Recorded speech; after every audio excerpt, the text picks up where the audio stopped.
This is CNBC's Worldwide Exchange. Why is an Italian company involving itself in the auction of Russian assets? And exactly what did Mr. Prodi and Mr. Putin chat about during their phone call yesterday?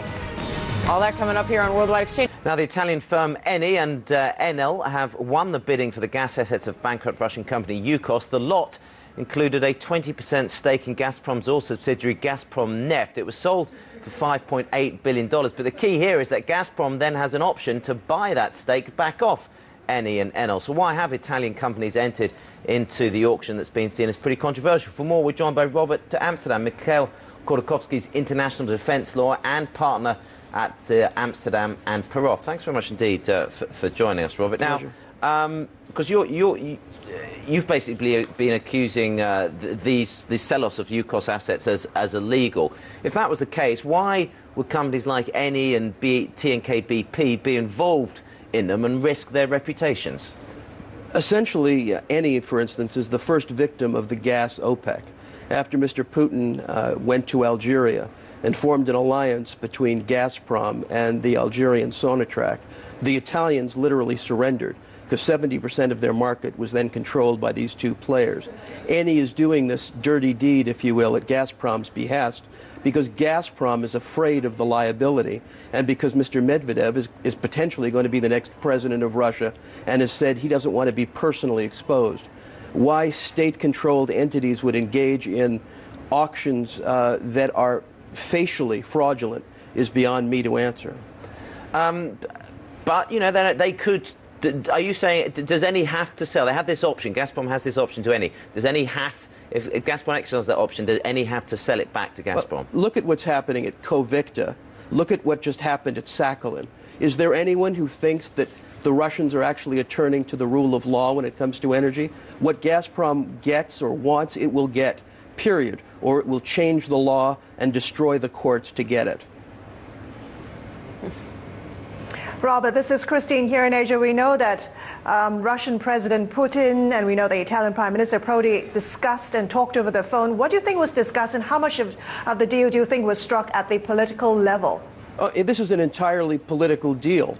Mr. Putin is attempting to control this because as Gazprom and Rosneft fight over these assets, the presidency, the future presidency of Russia is implicated because of the different Kremlin players that are fighting it out over these. This is the greatest state theft in history. And the people around Mr. Putin are worried about their personal liability given the illegality that surrounds the takeover of these assets. You say this is the greatest state theft in history here, but I'm going to pick up on that. I mean, the point is, actually, the original assets were taken incredibly cheaply by what are termed the oligarchs in the first place. Well, you know, I mean, they got these assets at knockdown prices. So in a sense, you could say they ripped off the Russian state. Well, let's be really clear about this, because this is part of the false news that gets spread. Yukos was in play for a massive premium by an American oil major in the context of a free market. There was no risk. In fact, there was a premium, because after doing the due diligence, the American companies felt that these were legal deals. You've got a massive discount being employed in these auctions because people understand these are fraudulent. There's a massive difference. Robert, and by the way, when it's Michelle here in the United States. Yes.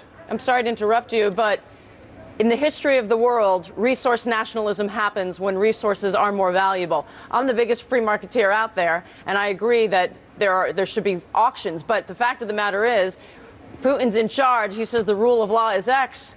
That happens to be the rule of law right now. And if you're a major conglomerate out there, you got to deal with the hand that you're dealt. I disagree completely. Because if you're going to allow the law of the jungle as opposed to the rule of law, then we shouldn't bother with the UN, and we should just pretend that we're all just going to put all our investments into arms and munitions. You either have the rule of law, the energy charter, the EU, and essentially the underpinnings of international relationships, or you don't. I agree. That is the ideal. But what do you do right now when you're a conglomerate or you're a major energy producer and there are assets out there that you need?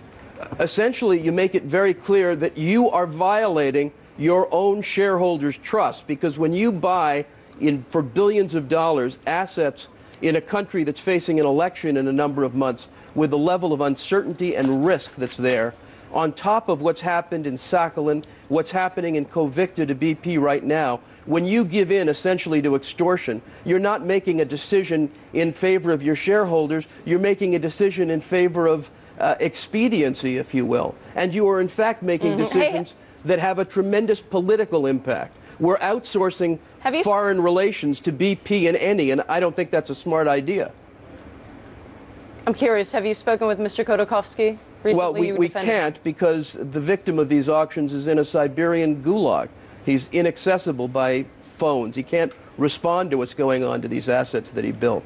Okay, Robert, we appreciate your time today. Thanks very much, Steve, for joining us. Robert Amsterdam, Mikhail Khodorkovsky is International Defence Law and Partner at Amsterdam and Perov.